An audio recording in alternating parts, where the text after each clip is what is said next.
Good evening and welcome to this Casa and Gana short webinar on the nature of threats from an unstable Pakistan. Joining me in this webinar are Brigadier uh, ARUN SAHGAL and General GAUTAM MOORTHY. Sirs, at the outset, welcome to this webinar on Pakistan. And Thank you. I would like to tell all viewers that unfortunately General Bhatia will not be able to join us because he's not too well. Right. Having said that, why are we doing this webinar at all on unstable Pakistan? The common thinking is that an unstable Pakistan cannot be a threat, but it is a threat, and that is why we are discussing it. And it is a threat in the, especially with our elections coming up and in the post election scenario, a lot of things can happen. But then let me give a cap on recap on what Pakistan is at this point of time. Look, everyone in India is an expert on Pakistan, and he's got his own views about Pakistan and how we should handle Pakistan. Right? I'll grant everyone that. But where is Pakistan today? Pakistan is in a multiple crisis. There's a political crisis, right? Where elected chief ministers are being abducted. There's a diplomatic crisis. Pakistan doesn't know how to handle China or America or the West or the West Asian countries. There's an economic crisis. So far, IMF has not given their, go ahead for the standby arrangement. It's stuck. And if you see the Pakistan media and their people, it's not going to, they're not likely to get it in a hurry, right? There's a security issue. Every second day you find TTP bumping off the security people, as also BLA, major attacks. And along with this, there are movements like Pashtun Tahfuz movement and Baloch movements, which non-violent movements, right? Uh, if they join up with any of the other movements, the whole thing can go up like a tinderbox, right? Then all borders are alive. They don't have one peaceful border. They don't have a peaceful border with India. They don't have a peaceful border with Afghanistan, and with Iran also. That border is contentious, right? What happens tomorrow in Pakistan is not known to any Pakistani, including the chief of army staff, right? We don't know. Every day is a new day in Pakistan, and it appears to most that Pakistan is living day by day. But in the midst of all this, it doesn't matter what is Pakistan going through. Their anti-India rhetoric and thinking is their mainstay, and especially of the army.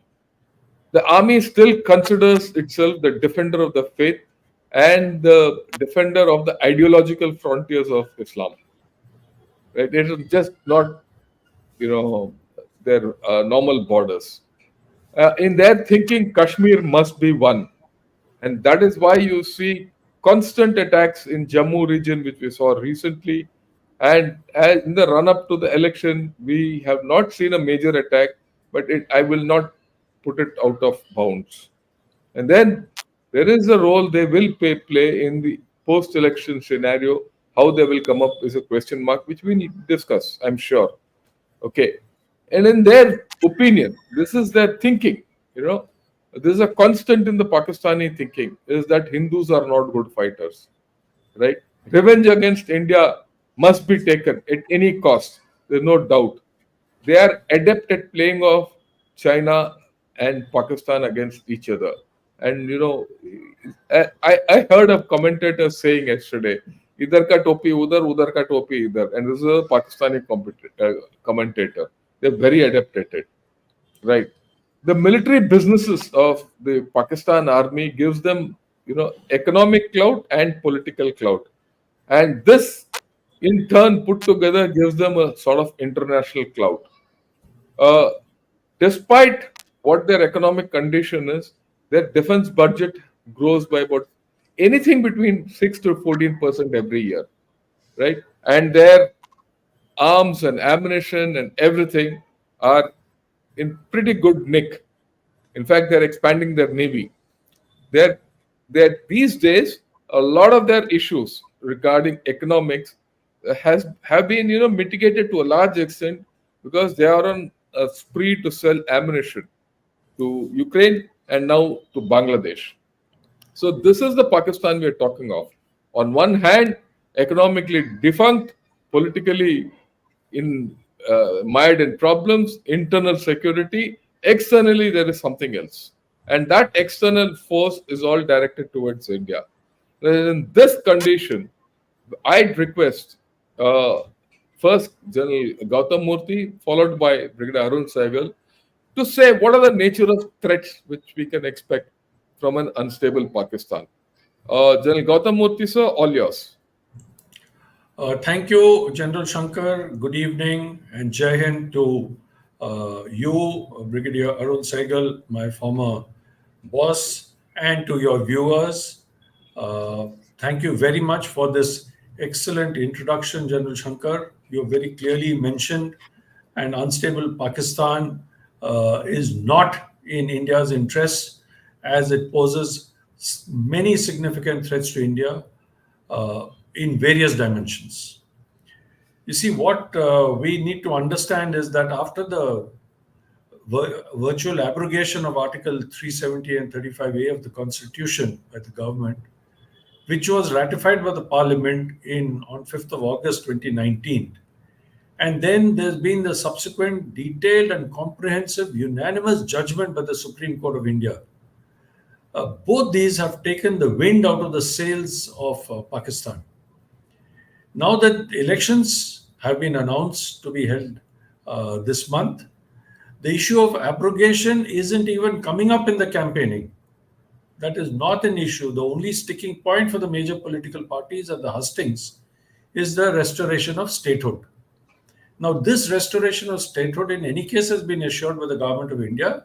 It's only a question of when. Thus, the main bone of contention between our two countries appears to be a settled matter, albeit from India's side.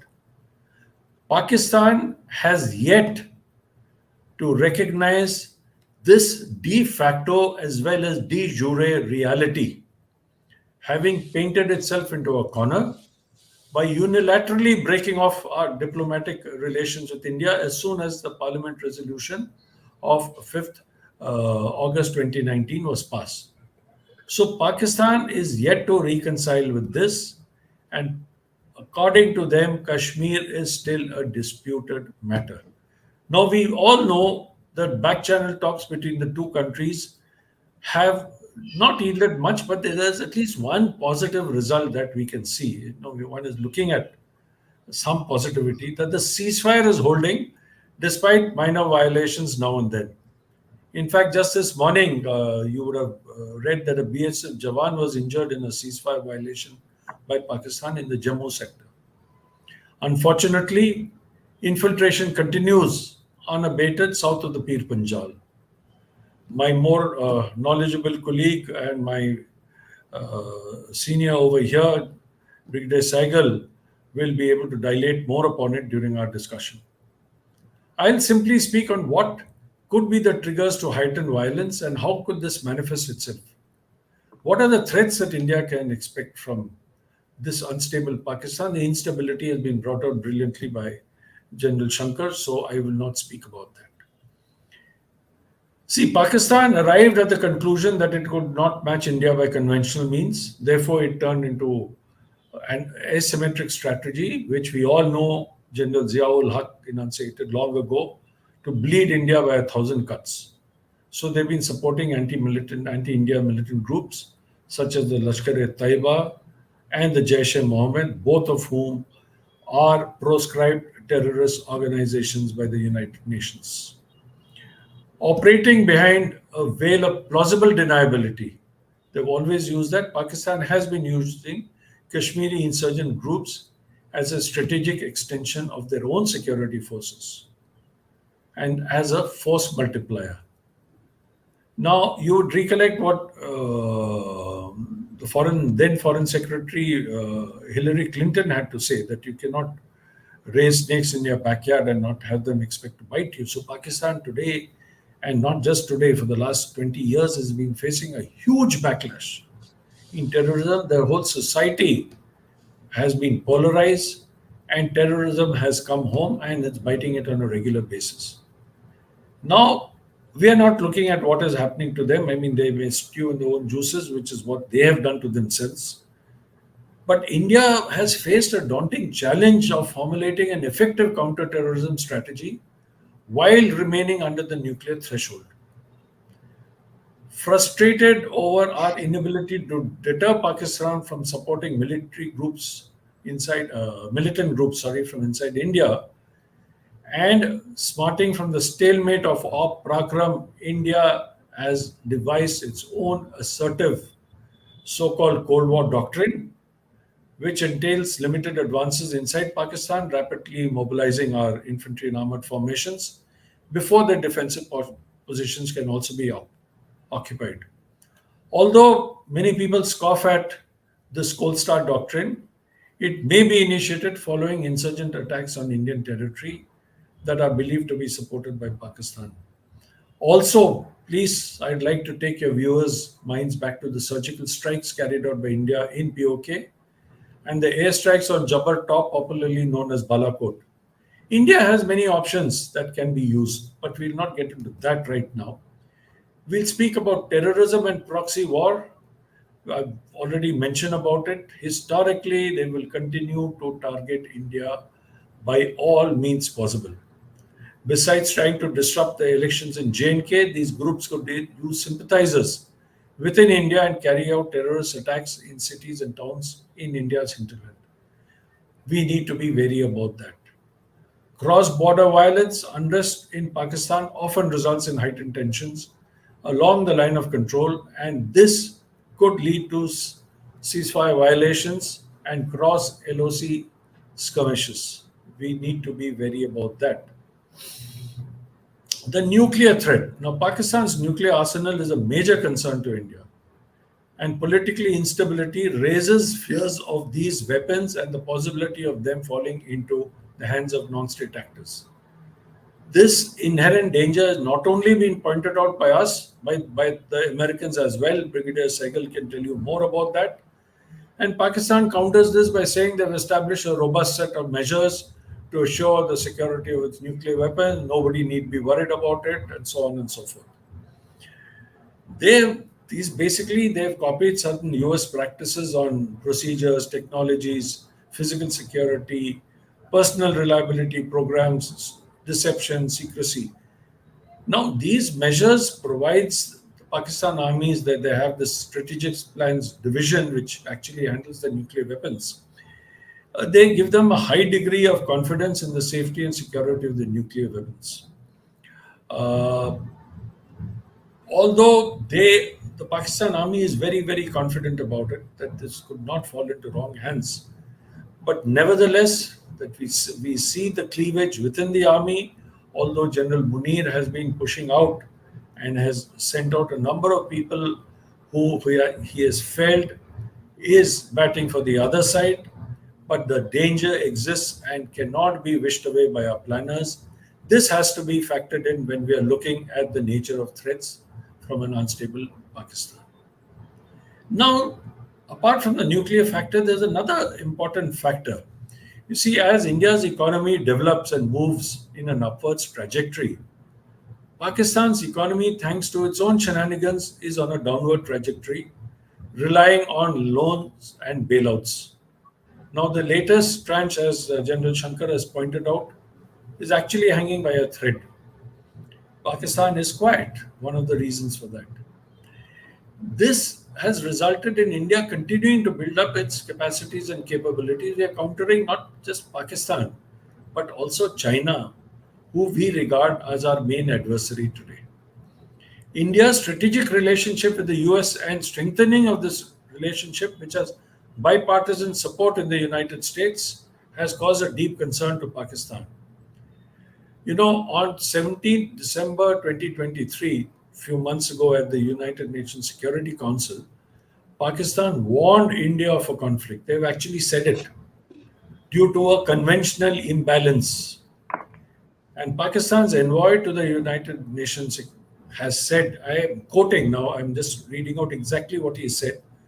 Many destabilizing developments are evident in South Asia, where one state's military spending vastly outnumbers that of all others. This conventional imbalance can also lead to an outbreak of conflict between nuclear armed states due to the inherent danger of escalation. Close my inverted commas. Now, if this is the way Pakistan is looking at our build-up, and it continues to be unstable, and if India quickly follows up on any Pakistan supported military attack on Indian soil, could this escalate into an all out nuclear exchange? It is a possibility that has been met with great concern by many analysts. We have discussed it, and because on our deterrence stability, which this uh, stability instability factor that has been discussed many a time and written about, there is this element that can quickly come in and destroy everything and the balance that we have sought to achieve. The other issue is a couple of civilian issues. One is the refugee crisis. Severe instability and the deleterious effects of climate change are leading to a food crisis in Pakistan. This could trigger, we have spoken at length on this could trigger a refugee influx into India, particularly in border states like Punjab and Rajasthan. And often I wonder how would India respond if hordes of desperate, unarmed civilians are trying to overwhelm their own rangers and by their sheer numbers and pressing onto our border fence. What will we actually do? How would we able to be handling it? This economic stability coupled with climate change can disrupt everything and the balance that we have so far achieved. One point, of course, is also on when we are looking at threats is cyber wars, which I've already spoken about. Sorry, proxy wars and cyber attacks. There is every likelihood of cyber attacks from Pakistan agencies on Indian utilities and facilities. We cannot discount it. Last but not least, I would say is uh, collusivity with China. In fact, if your viewers would recollect, General Shankar, we've had a whole webinar on this in which we have said that Pakistan is at best a tool for in the Chinese grand strategy of becoming a world superpower by 2050. The dependence in perpetuity on China by way of land, unpayable loans, infrastructure development, industry, Chinese weaponry and spares has made Pakistan totally subservient and beholden to China. A threat from the relationship, sorry, between China and Pakistan is for Pakistan, China is a high value guarantor of security for India. And for China, Pakistan is a low cost secondary deterrent to India. This was said by no other than Mr. Hussein Haqqani, who was in the US, as we all know. So, a threat from Pakistan along the IC or on the IB in collusion with China cannot be ruled out. And these, to my mind, cover the gamut of threats to India from an unstable Pakistan as I see it. Thank you, General Shankar. Over to you. Thanks a lot, sir. You outlined the threats from Pakistan in detail. You spoke of the asymmetric threats which we will constantly face due to a polarized society, uh, which will continue. In fact, I won't say the polarized society with the army, with the part of the asymmetric threats, will always pose a nuclear threat to us. We need to expect cross border violence. In the short term, you outlined that there will be disruption in J&K elections, or likely to be. And the larger issue I feel is that the problem, how Pakistan will interfere in the post-election scenario, depending on the kind of the government which comes out. It's thrown up here. Right. As far as the nuclear weapons are concerned, it's always a matter of uh, great concern for everyone, not only for India but for all over the world, that it should not fall into the wrong hands. Notwithstanding the fact that the Pakistan army generals are quite confident it will not go out. They're confident it will not go out because they derive power from that, right? But Pakistan is, anyone's baby in this kind of a story. And like you said, in case of economic collapse or some kind of a problem which happens there, we could expect a huge refugee crisis. And this could be also triggered by their problems due to climate change, especially since they are dependent only on one river, Indus. And if Indus goes dry, and there are already indications because the Indus waters don't reach Karachi fully, then you are looking at a major issue, food security issue within Pakistan. And other than that, yes, you said we should expect cyber attacks and proxy attacks and collusion with China, which is par for the course, right? So these are the things which you outlined. With this, sir, I'd request Brigadier Arun Saigal, sir, your views on the nature of threats which Pakistan will pose to India. Over Okay. to you, sir. Thank you very much, sir. Thank you very much. It was always a pleasure to be on this show. I learned so much on this and share some thoughts. Uh, the fundamental perspective which I want to cover is that Pakistan is a country which is enmeshed in multiple crises, which we all talked about: economic, political, security, and social. Interestingly, the World Risk Report came out yesterday, which talks about Pakistan as a country with the highest exposure to conflict and disaster among 15 disaster prone countries. It is number five in terms of conflict and number one in terms of disaster. The bottom line is Pakistan is an unstable state. Look at the geography of Pakistan. People talk about that India is living in a very, very sort of, a contested neighborhood. Our neighbors are angry with us. Look at Pakistan state. On the east, Pakistan has India, 75 years plus of enmity continuing. Its thought of strategic depth in Afghanistan. Afghanistan has become its main battle. It has exchanged missiles with Iran, and there is no love lost with the Iranians. In fact, we had the privilege of discussing Pakistan somewhat with the Iranian diplomats, and their thing was stated that Pakistan is an unstable country and it concerns them.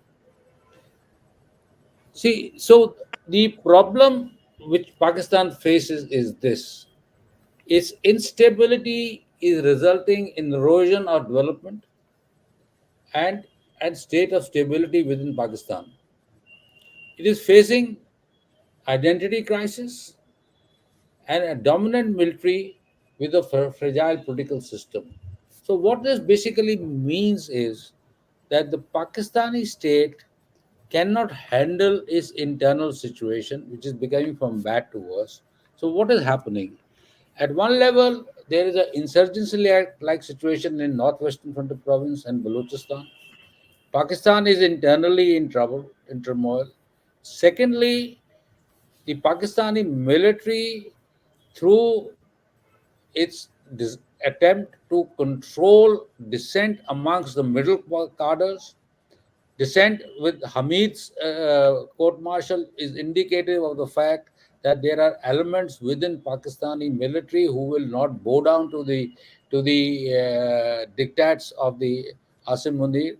So the result basically is that the Pakistani state is trying to Pakistani military is in conflict with its own military cadres and is not very sure how to bring them under some degree of control or to bring them at least in their line of thinking. You saw what happened day before yesterday at the rally in in Islamabad. Large scale violence took place.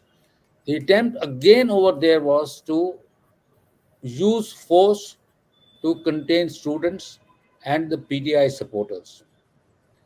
Now, all this leads to one simple fact.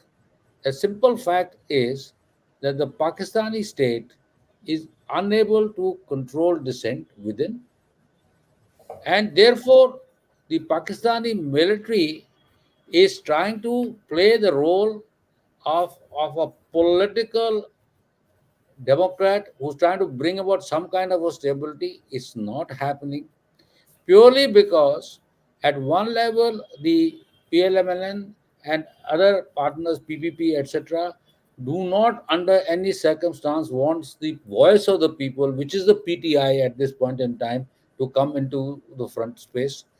The army, having seen what happened on 9th May, having seen what is the dissent within the lower cadres, also within the ex-servicemen that is taking place, is very chary of making a deal. So internally, Pakistan is in turmoil. That's an important issue that we need to understand economically, politically, militarily. Now,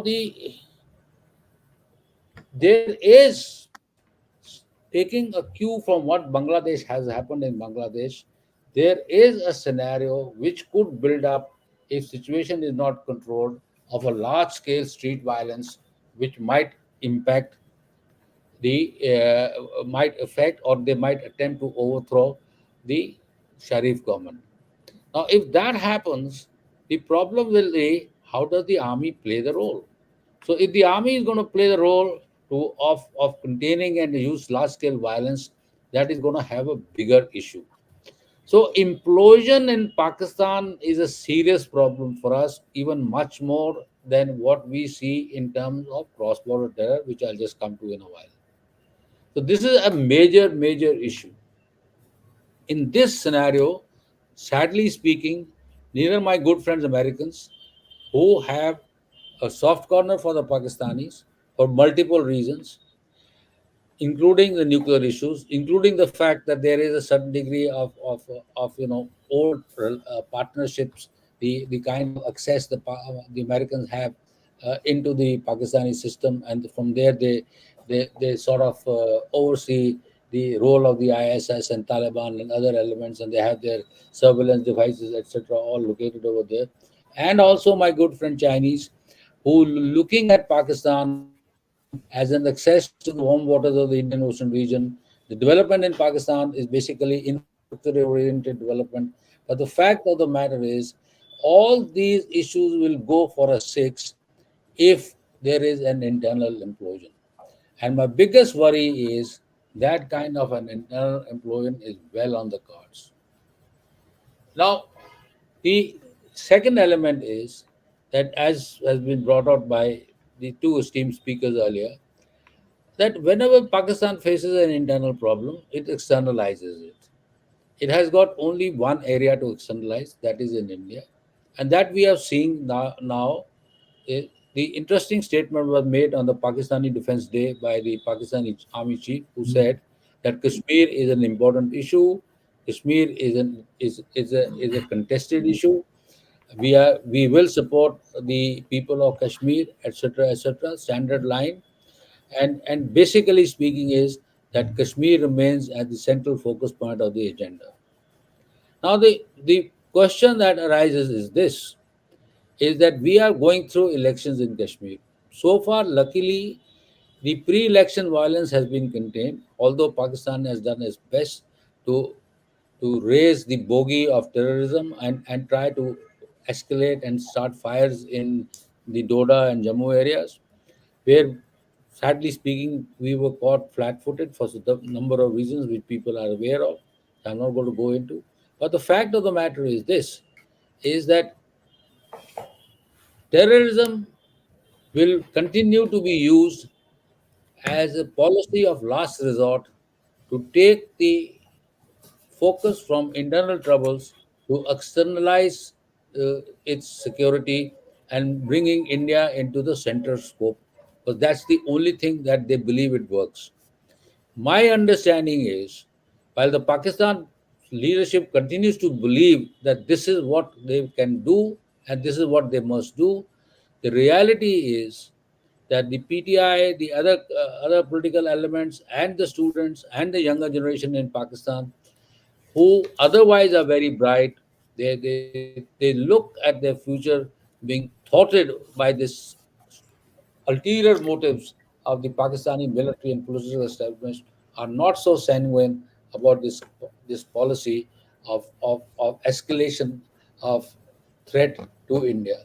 But that unfortunately is something which is beyond their control, because the military continues to believe they have this ham-handed view, and right through our history you have seen that Pakistani military has been operationally reasonably good, but strategically a failure institution. So this brings me to the point is that what are kind of threats that we can face? Fundamentally, I look at four types of threats, non-conventional. We see the presence of organized entities in ungoverned regions like Kutch area of Sindh Delta, tribal areas of Balochistan and Khyber Pakhtunkhwa, undermining the governing control.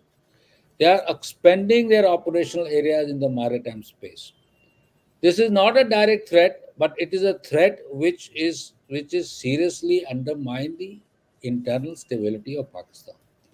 Next is the Jammu and Kashmir. Standard operating procedures, create trouble in Kashmir, use elements in Kashmir. There are enough number of people who in Kashmir who feels dissatisfied with the governance. In fact, you can never, they are like what we are seeing in the Bangladesh. No matter how much you do, no matter how much you look out to them, no matter how much development that takes place, they will always will be anti-India for reasons of their own self and nothing to do with the people and the growth and the development in Kashmir. So those elements will also will be energized by Pakistan. The anti-terrorist measures in inflaming local passions are another area which which will be employed by Pakistani state. The important point to note is that 230 million Pakistanis are struggling with poverty, as much as 40% of the population lives below the poverty line and has a 60% literacy rate. This democratic opportunity and the youth bulge, which could have been utilized for national development, is equally becoming a calamity.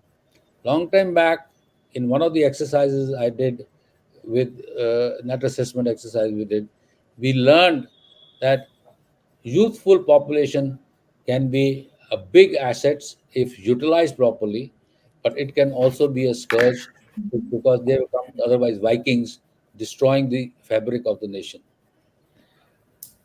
The instability is causing socio-economic decline. We have talked about it. But the point at which we have to understand is that there is another social risk of this. The lack of economic support, lack of social support is creating what I call a health risk in the country. And with the kind of floods that have taken place, Pakistan is at a great risk of being inflicted by infectious diseases such as polio and pandemics. And this is something which we need to be concerned about, because the unfortunately these things do not have a border, so they can easily get across India. And and more importantly is that if such things happen and this in Pakistan becomes illivable, we could see a large amount of massive migrations from Pakistan, like we saw in 1971 from Bangladesh.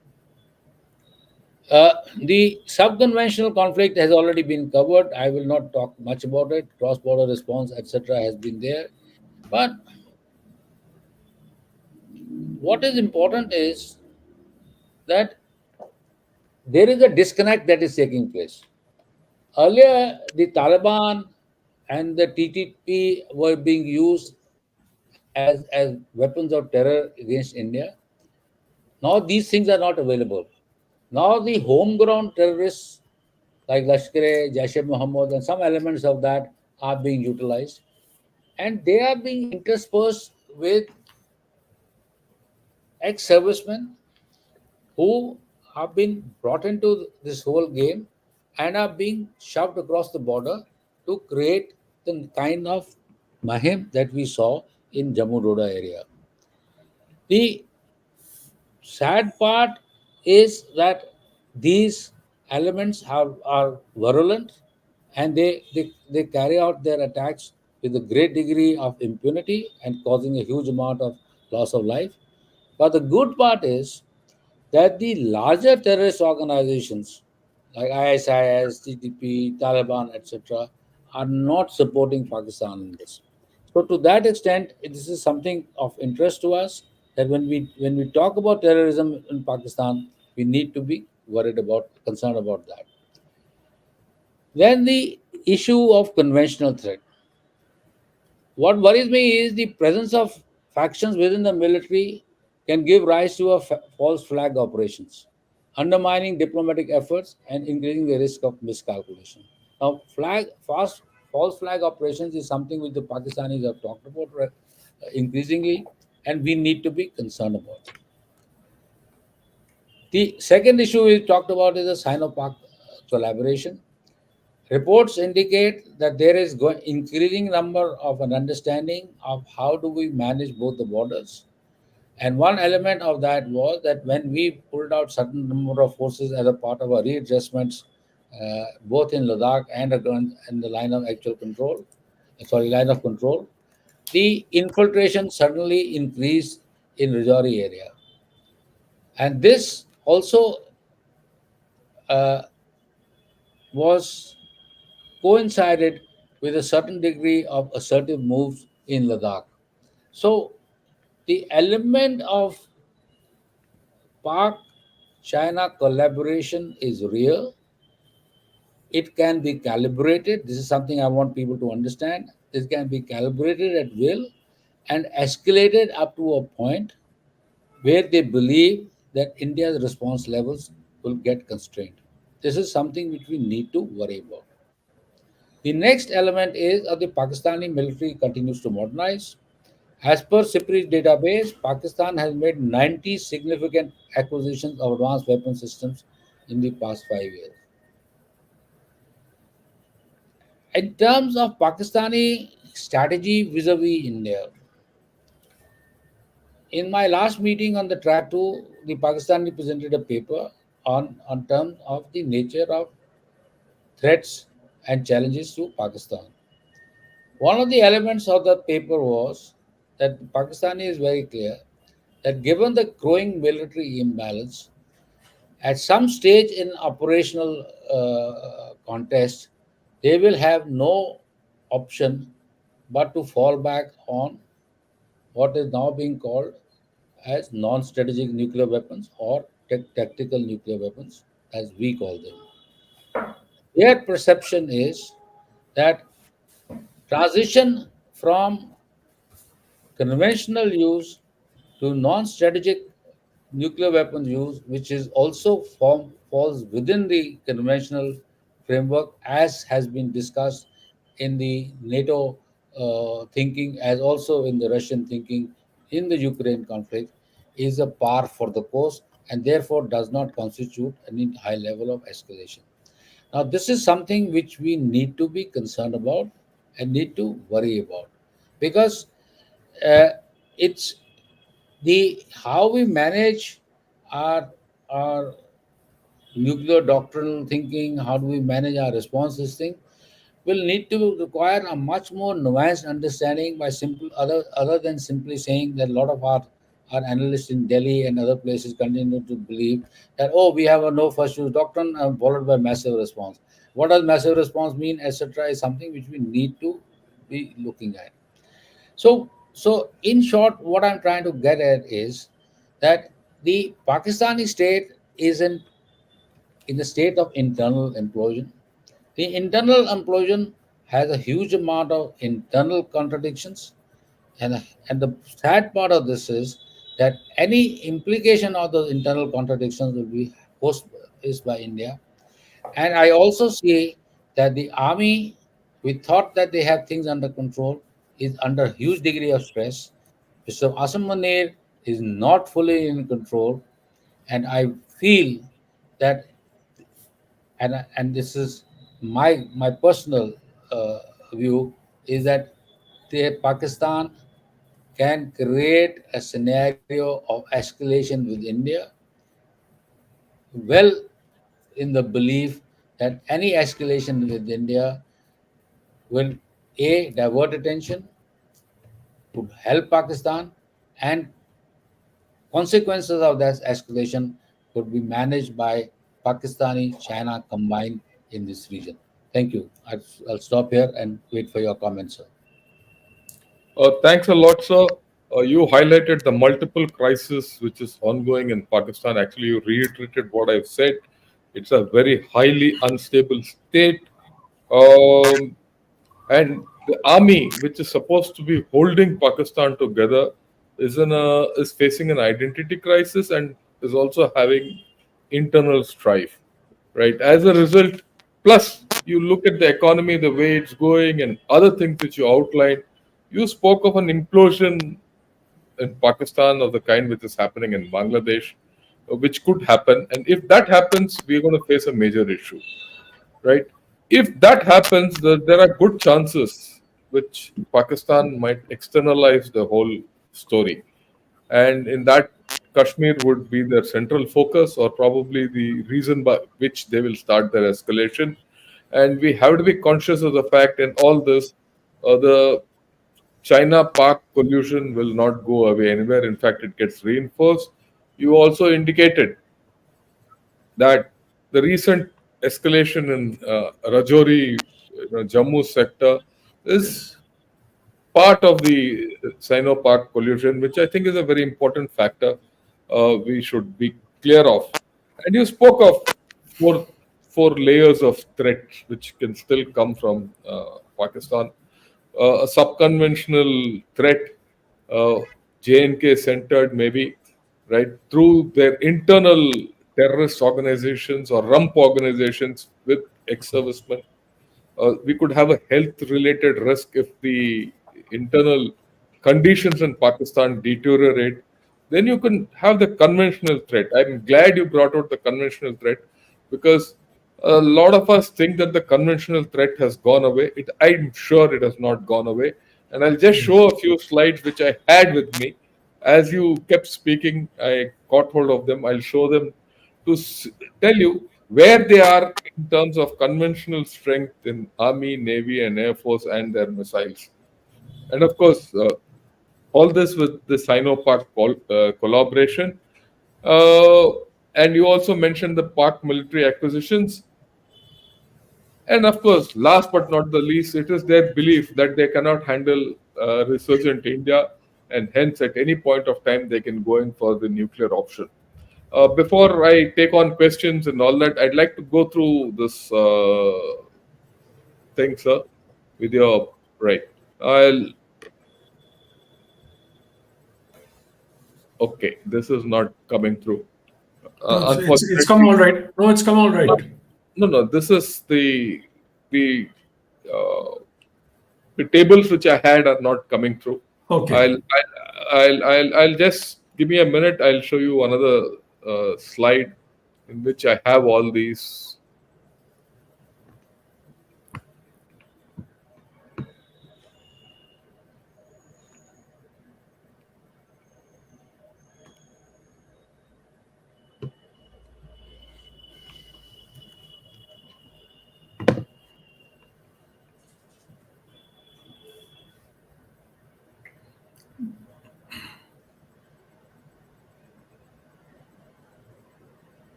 You have to give me half a minute, so it's just loading up.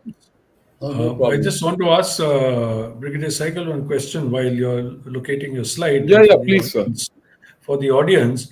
So you mentioned this thing which is a factor of the health risk to India from Pakistan. You know, that's something that I don't think our military minds have factored that in. And how do you propose that we should be able to counter it? Because if polio campaigns, as you know, some of them are not very successful in Pakistan, and this kind of virus spreading across, a virus recognizes no borders. We saw that with COVID-19. How do you propose that we get our act together and stop this? My view is that we have to undertake very serious immunization processes and procedures, particularly in a border population, and we can't just leave it to chalta hai kind of an attitude. No, Our health true. organizations have to get their act together in Kashmir, in Jammu, in Punjab, in Rajasthan. They have to get their act together because this is something virus doesn't Yes, stay. yeah. And also, we are also aware of the fact that the Mpox cases are coming up in Pakistan, Sir, come sir. up to India. Yes, So while we only look at the, we did a one scenario exercise in terms of not nuclear terror but CBRN terror. TBR, So, right. so you do not have to launch physical offensive against countries. You can use chemical and biological weapons, particularly if we were to, if Pakistan or some other element was to, make our waters dirty through chemical agents and push chemical agents in our water systems. It can have a devastating effect. So we need to, and we also have to worry about the RDDs, remotely deployed devices. This is a small level nuclear weapons which are Dirty weapons, yeah. bloody weapons. So there are a lot of these issues we have to take care of, and particularly when we at Casa, serious think tanks like Casa look at these things, we have to start looking at elements beyond what is beyond that, and try and see all elements of success. I'll tomorrow I'll share with you my two papers on this CBRN threat, Sir, which I thank shared you. with. Uh, okay. Thank you. Yes, Right. General Shankar, please. Yeah. Yeah. So you look at this slide and it tells you the imports of Pakistan from 2000 to 2023. If you look at it, over a period of time, you see a steep increase in imports from China. And today, Turkey is appearing as a major supplier of, this whole arms to Pakistan. And you see the reliance on USA has gone down. In fact, over the past 5-6 years, it's almost zero, which is right. The next, if you see service-wise, the summary, this is the Air Force. You see the main aircraft which are there, which they have, and you see the reliance on China. So China gives virtually, Everything. 45% of the weaponry. Legacy platforms are from USA, I mean, or from France, but modern attack systems are all from China, No. right? And it's not as if you have a look at it, it's not as if they are a army which is in trouble. Not. Okay. And I'll explain this a little later. You look at the Navy, they are looking, again, you see it's a China dominated Displacement. Navy, a fair lot of things. And these submarines, this 8 Hangor class submarines, and the Zulfikar class frigates are all Chinese, which are coming in new. So they're expanding their Navy. Now, if they are expanding their Navy, we must be very clear that the threat from Pakistan, whether it's stable or unstable, is beyond the normal land borders we are looking at. They are looking at with Gwadar coming in a big way, they are looking at a major base in Gwadar. Along, you look at it along with the base at Djibouti in times to come. And I don't think that time is very far away, maybe 3, 4, 5 years. You are looking at a, a considerable capability to control the western, northern Arabian Sea, and which means that your Western front has part continental and part maritime content, which I don't think our people are alive to. If they are alive, well and good, but I don't think it is so. And then, of course, the army. Again, you see the kind of the armor, Al Zarar Type 15, Al Khalid. These are all Chinese weapon systems. Same for artillery. Artillery, their SH-15, or for that matter, their A100 MLRS. They're all Chinese. So they've got a whole lot of Chinese stuff. and the American stuff is almost out of their equation. It's only legacy systems, and the Pak missiles. This is there. This comes out straight out of the CSIS, website. You get it, and it's quite considerable. So for us to think in India that the Pak conventional threat is not existent is to some extent living like an ostrich. We must be cognizant of the stretch. It might not be offensive in nature. It might not have great capability because sustenance we know is a problem. But we cannot rule out a collaborative threat in conjunction with China. And in today's kind of warfare, I think even if they catch a rock or high point or anything, is good enough to commit outside forces and get into a stage of escalation, as we saw with our own experience with the Chinese at Doklam and Eastern Ladakh. So the paradigm of warfare has changed. It's no more going to be great offensives, right? It might be just sharp, short exchanges in which the overall stamina of the country doesn't come into being. And if this is combined with the nuclear option and subconventional option, we are looking at something different, which we have to really factor in. This is the point which I thought I'll put across. And of course, the fact of Pakistan army, uh, everyone says that Pakistan army is going to, I mean, like Arun Saigan also just said, it's going to collapse, there's internal strife. I agree to all that. Let me give a contrarian view, sir, because I'm just giving a contrarian view. You look at it, who's the biggest landowner and real estate owner in Pakistan? It is BHA and the Pakistan Army, right? Who is the biggest construction agent or of infrastructure? It is FWO, Pakistan Army, right? Who takes all the contracts, government contracts, 80%, 70 to 80% of the government contracts in a single bidder mode. It is the Fauji Foundation and the BHATIA Foundation and all these, right? Given that the military businesses, this has been analyzed to say that they give Pakistan Army political clout, also economic clout and stability. And that's one of the reasons why, while there is internal strife within the army, it might be to some extent only, and they're able to cull people out because the look which is available to them is so strong. The the magnetism of the money which is available to them is so strong that no one falls out of line in Pakistan. A combination of all this gives Pakistan, like I said, international clout and also great clout over the entire state. And it is my belief that Pakistan army cannot be defeated militarily. It has to be defeated politically. If you see the history of the Pakistan army, right, with every defeat, it has come back stronger. And today, Pakistan is a broken up state, but the army is the strongest, right? And unless you defeat it politically, you will go we'll go nowhere. And this is something, I think this threat is something which we have to factor in our thinking. Yes, sir, yours. No, I look. What you say is highly. I mean, absolutely. I have got no quarrel with that. I respect what you say. That's conventional wisdom.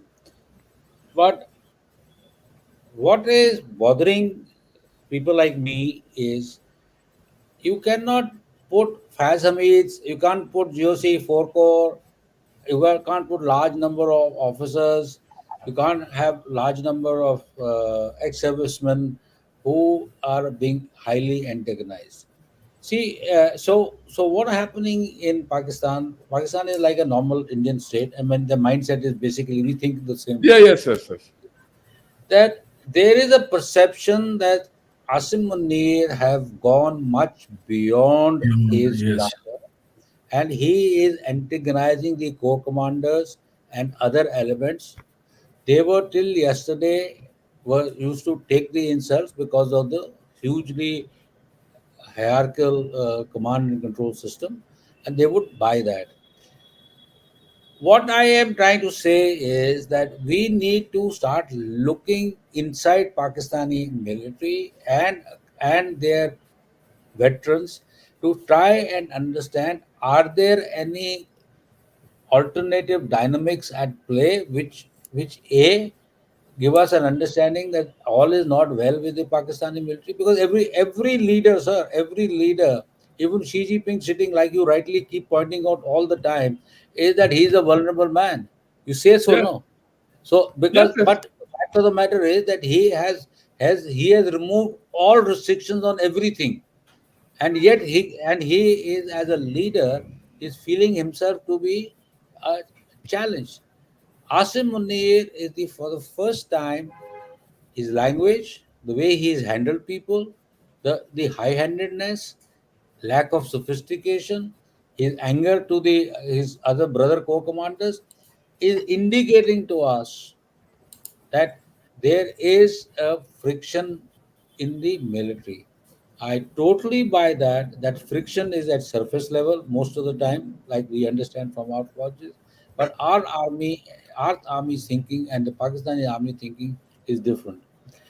Can there be? We saw that happening during Musharraf's time. That engineer officer took over the army, and then Musharraf came, Yeah. landed, and moved him. So similar kind of things that happen in Pakistan. All I am trying to say is that when we look at threat from Pakistan, we should start looking very closely inside the Pakistani military and try and understand the dynamics of it. Simple point, all that. Otherwise, I accept what you say. No, I agree with you, sir. On that score, there is absolutely no two ways about it. Whatever is happening in Pakistan is quite unnatural, and this, in fact, I would put it this way: it is not only the way Asim Munir is dealing with his compatriots at the corps commander level, the way he's dealing with the political class also is a Yeah. little too, yeah, Yes. and that both these put together put Pakistan on the edge of a precipice. I have no doubt about it, and I go with you completely. How It was just many that he have was trying to be. heard Nawaz Sharif So, talk about anything in the last 3 months here? I just want to ask this question. He's the tallest leader of Pakistan today, and he's muted. Muted. completely. Yes. Yeah. In Yes, in sir. in Murthy, sir. So, in fact, General Shankar, you recollect we had a very fascinating discussion on this very channel on about mutinies. Is there a possibility of a mutiny in the Pakistan Army? And we have seen what has happened, how a number of officers, senior officers, have been eased out, court martials have been ordered, a number of junior officers are absolutely being gagged. People who have seen even remotely close or remotely supportive of Imran Khan have all been moved out, no longer in uniform. Now people are seething with rage. Of course, I mean, and many people are quiet because it's after all their job. They've got wife and children going to school. You can't afford to be thrown out just for your political beliefs. But that is happening, and Brigadier Sehgal has very clearly brought out. You see, he is antagonizing even the corps commanders today. If, Yes. if No you if doubt. you're following Twitter and a couple of other Pakistani blogs, this is coming out. But how does this manifest as a threat? I mean, we have digressed a bit, but No, that's the okay, sir. nature of threat, as we have discussed, as Brigadier Cycle and I and you, three of us have said, any instability within Pakistan will manifest itself against a threat against India, because that is the only thing that can unite them.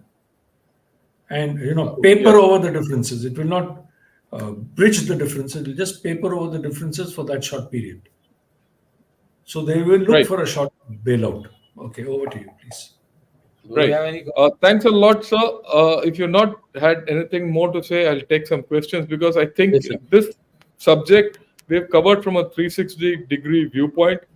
We've given two, three viewpoints to this whole problem, and we must understand that where we are vis-a-vis Pakistan, it's all not just that Pakistan is going to go tomorrow into oblivion. It's there. 250 million Pakistanis will not go anywhere, and 250 million Pakistanis who are sick without water and food are a bigger problem. And that too, governed by an army which is imploding, is a major problem next to us. Having said that, I will take some questions. I'll take very few. At the thanks Satyanarayan for becoming a member. Uh, Right. Let me. Okay. This is something as a geopolitical opponent and enemy. Pakistan has only asymmetric warfare elements to bring to the table. Their regular forces are psychologically impaired and lack strategic depth and vision. Your views, sir? Could you please, dispel this notion which has come, right? So that if we've spoken about it, I think it needs You reiteration. want me to do it? Yes, sir. Okay, okay. My friend General Shankar, I just now showed you a couple of slides, the relative capabilities of the Pakistani military, the amount of weapon system they have got. And please understand that the Pakistani army is also like Indian army, a very, very disciplined and traditional prone army. So it's not that they are. We have to respect and we have to understand the capabilities of army.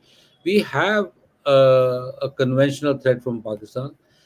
It is a absolutely manageable threat. We are much stronger than them, but that does not change things.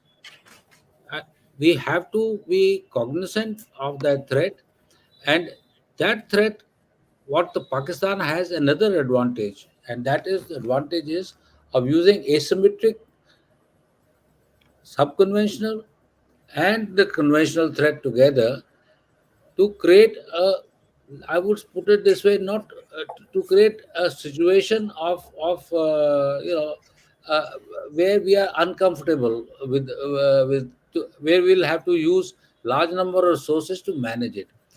uh, it's not a question of defeat or victory, but it's a question is the Pakistan believes, and this is my dialogue with Pakistanis for a large number of years. At least that's my conclusion. I may be right or wrong. Is that they have this self belief that up to low level conventional escalation they can manage. Beyond that low level conventional escalation, they believe that they have a full spectrum deterrence at their disposal.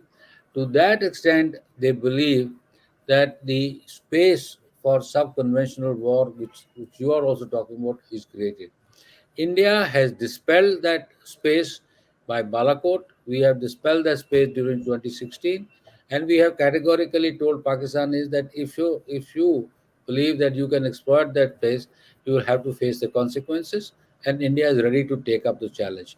Now that is the difference that has made Pakistani to pull back a little and start thinking about these issues a little more seriously than their sanguine belief that they can leverage sub-conventional and conventional backed up by nuclear deterrent against India. Thank you, sir. The next question, General Moorthy, sir. Of late, it appears unknown men are not in the news for getting rid of various elements within Pakistan. What happened? Why are they not in action as they were a few months back? All yours, sir. No, I will pass this question because I don't think it's worth discussing. Well, if they fall under their own Okay. contradictions, it's a different matter. But there's something that Brigadier Saigal said in the previous question that I would like to add. You see, when we are looking at force levels, we're looking at everything. We are not looking at the Pakistani army at a battalion and brigade level, at a divisional level. Let us for a moment keep their internal politics aside. I have seen their army closely. They are a very confident, self confident army, as he said. They're very well trained.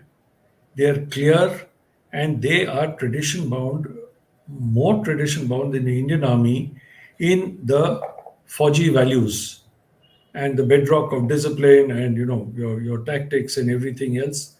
They are professionals to the core. So let us not underestimate their conventional capabilities. Fine, they have force multipliers, as we've discussed right through today, but at the same time, I would like to put across that the Pakistan army is a well-knit fighting force, and India must acknowledge that. Should push come to a shove, they will unite. They will put their differences aside, and they will fight as a team. Over to you. Okay. Question: we have generals and brigadiers here. what do you people think about the official figures of the Pak Armed Forces budget?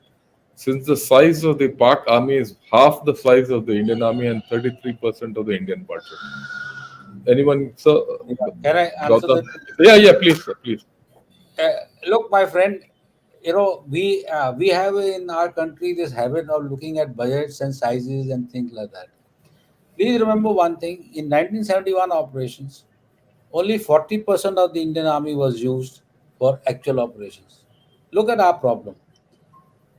In a contested scenario vis-a-vis Pakistan, we have to leave a large number of our forces deployed on the eastern and the northern borders.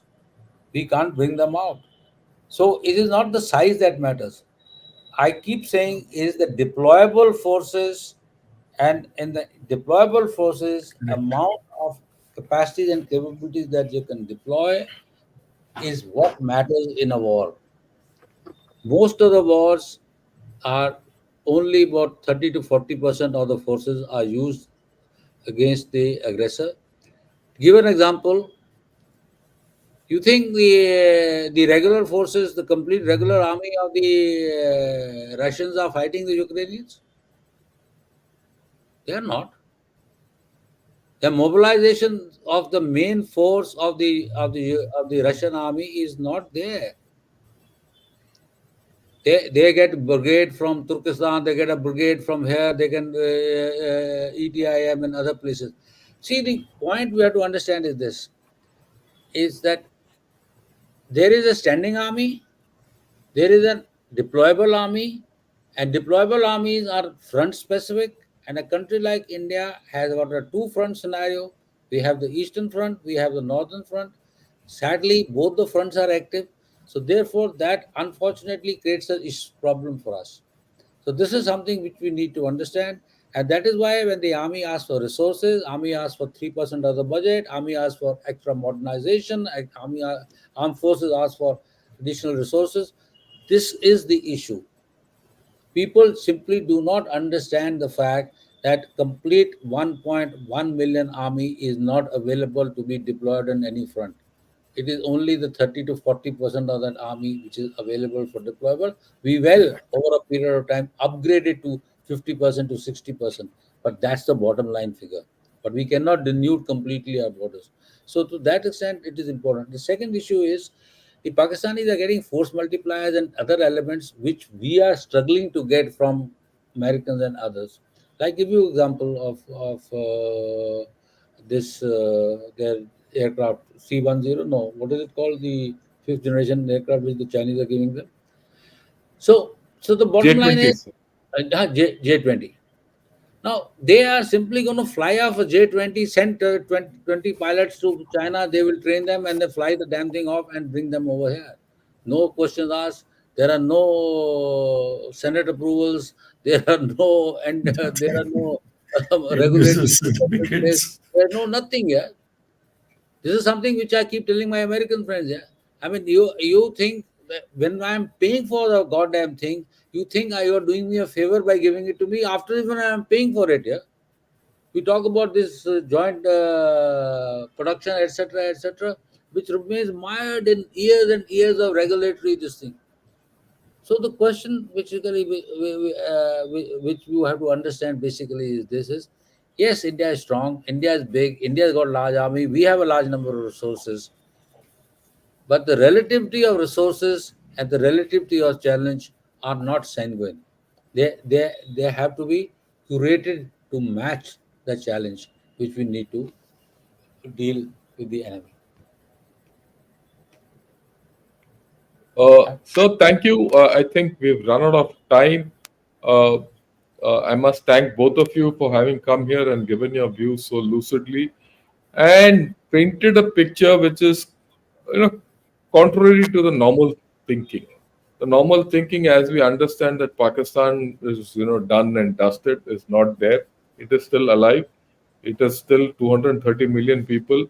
It is still a strong army, right? And it is well funded because funding into the Pakistan army is not dependent on the budget. That's why I stressed on the the military businesses. because the military businesses takes care of their other issues to leave just the funding from the budget to go into acquisitions and maintenance. And now they've started making money out of selling ammunition. So let's Yes. not underestimate the Pakistan army, and it has got China's backing also. Uh, uh, so last point, anything you would like to say, sir? Brigadier Saigal, sir? After that, Thank you, sir. Thank you very much, sir. It's been an enjoyable evening. It's Enjoy the conversation, sir. Thank you. Gautam thank Murthy, sir, you. please, Yeah. please close the show. I think we've had a very animated discussion, quite a freewheeling discussion. We have covered practically all the aspects, including some new aspects of threats that can emanate from an unstable Pakistan. I personally stand benefited listening to both you and Brigadier Sehgal, and thank you all very much. Thank your viewers for your patience and for participating in this Casa and Gunner Shots webinar. Thank you, Brigadier Sehgal, sir, and thank you, General Shankar. I'm honored to be have been part of this. Thank you, sir. Jai Thank you, Hind, sir, and good evening Jai and Hind. Jai Hind. Good evening and Jai Hind. Jai Hind. Jai Hind.